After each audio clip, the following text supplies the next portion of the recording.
Peoples है वो अपने डॉटर को गिफ्ट दे रहे हैं, लेकिन वो एज अ गिफ्ट वो डाउरी ही दे रहे हैं। 1 2 3 step forward. So 1 2 3 step forward. Then a turn. Then 1 step forward.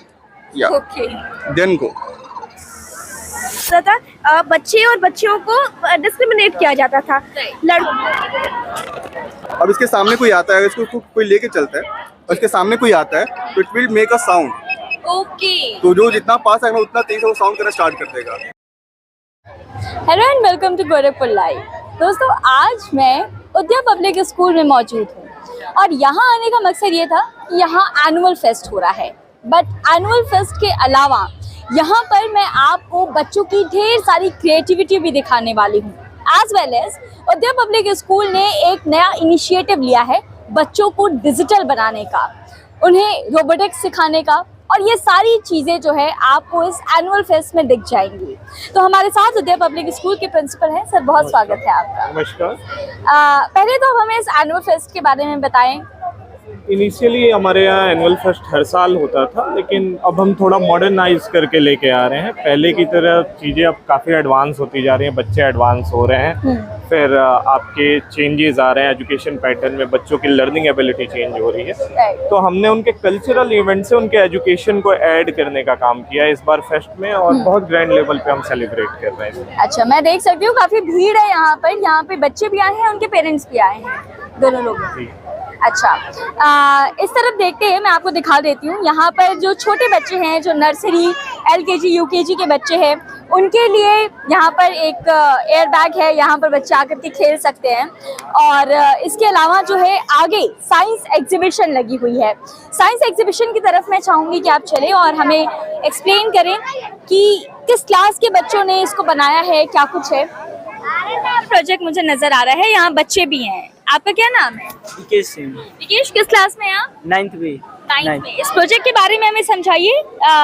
India का मैप तो नजर आ रहा है, साथ साथ में आई थिंक ये कुछ माउंटेन्स आपने बना रखे हैं। What is this figure like? Explain us. Ma'am, ये इंडिया के पूरे बेस पे है। रिवर सिस्टम कहाँ से कैसे ओरिजिनेट होता है, जैसे कि हिमालय है, 2 प्लेट के कोलाइड की वजह से फॉर्मेशन होता है। उसके बाद से जो ग्लेशियर है हिमालय से, वो ग्लेशियर से और रिवर्स ओरिजिनेट होती हैं। जैसे कि ये मानसरोवर तिब्बत से इंडस है, इंडस ओरिजिनेट होती है तो इंडिया के सबसे पहले लद्दाख में आती है, और लद्दाख में आने के बाद फिर ये पाकिस्तान में एंटर करती है। पाकिस्तान में उसके कुछ ट्रिब्यूटरीज हैं जो कि पाकिस्तान के मिठान कोट में मिलते हैं। उसके बाद से सीधे ये अरेबियन सी में फॉल डाउन हो जाते हैं। यही हम इस प्रोजेक्ट के माध्यम से दिखाना चाहते हैं कि कैसे रिवर सब ओरिजिनेट होते हैं और कहाँ फॉल डाउन होते हैं। Okay, so that is really interesting. यहाँ पर इस प्रोजेक्ट के थ्रू आप समझ सकते हैं कि इंडिया में जो भी रिवर्स हैं वो कहाँ से ओरिजिनेट होते हैं।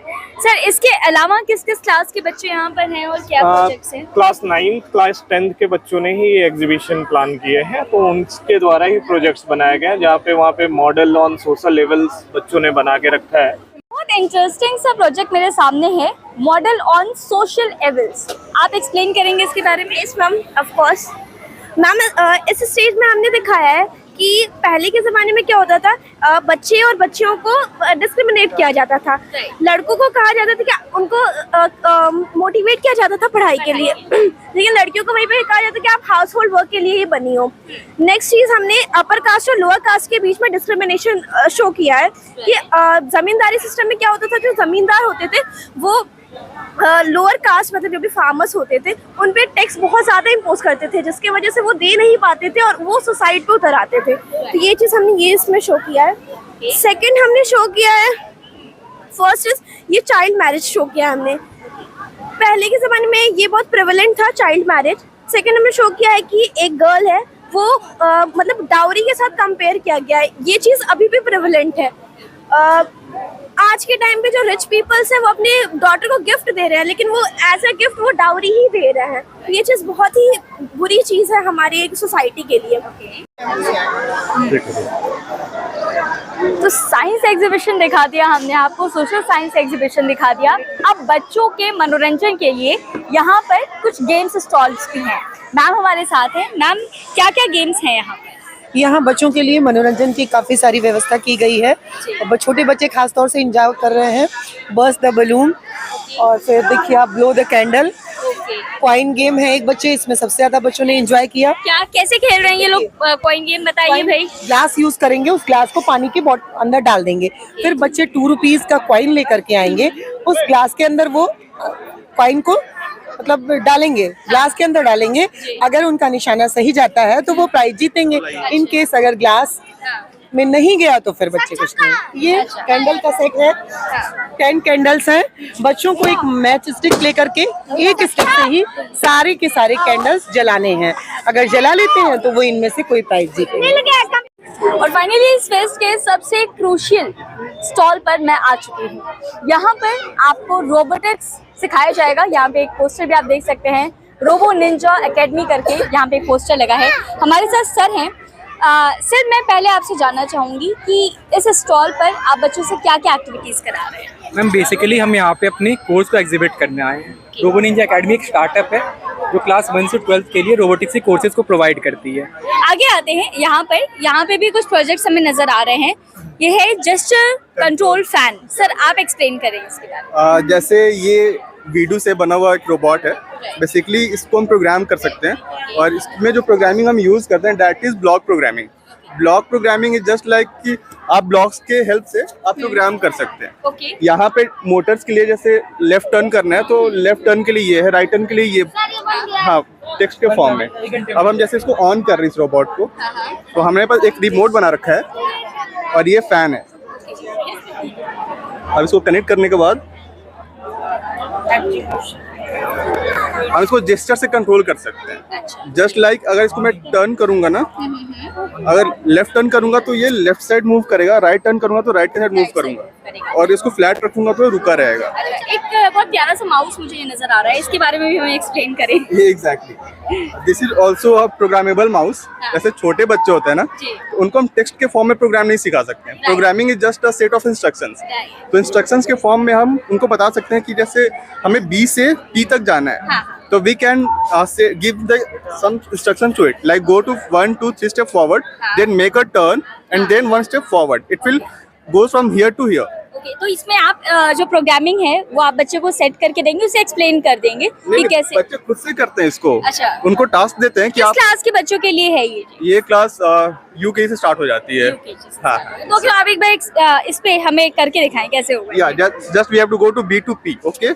So 1 2 3 step forward. So 1 2 3 step forward. Then a turn. Then 1 step forward. Yeah. Okay. Then go. Oh, I guess I have just हाँ, pressed कोई बात two times. It's okay.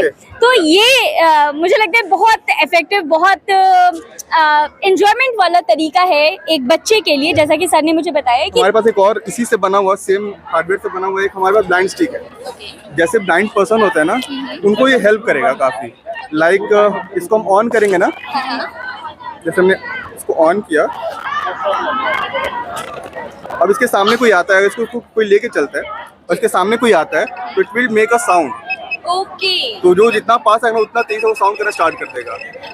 तो इट इज समथिंग कि उसको help करे blind person को। Beautiful.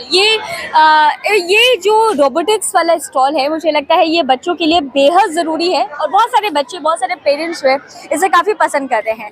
मेरे साथ सर हैं। सर, मैं आपसे जानना चाहती हूँ कि ये जो नया तरीका है बच्चों को एजुकेट करने का, जैसा कि अभी हम सर से बात कर रहे थे तो उन्होंने बताया कि बहुत सारी चीज़ें हम टेक्स्ट और कॉपीज में लिखवा करके बच्चों को नहीं समझा सकते, उन्हें एक्टिविटीज के थ्रू समझाना होता है। आपको क्या लगता है कि इस तरह की पढ़ाई, इस तरह की एजुकेशन कितनी इम्पोर्टेंट? एजुकेशन सिस्टम बहुत ज़्यादा अपग्रेड हो चुका है। अभी भी हम 90s की एजुकेशन पैटर्न पे काम कर रहे हैं। तो we need to attract the students towards the school. बच्चा इतना खुश रहे स्कूल में कि वो, उसके पेरेंट्स घर पे बोले ना कि तुम्हें आज स्कूल नहीं जाना, तो वो बोले नहीं मुझे जाना है।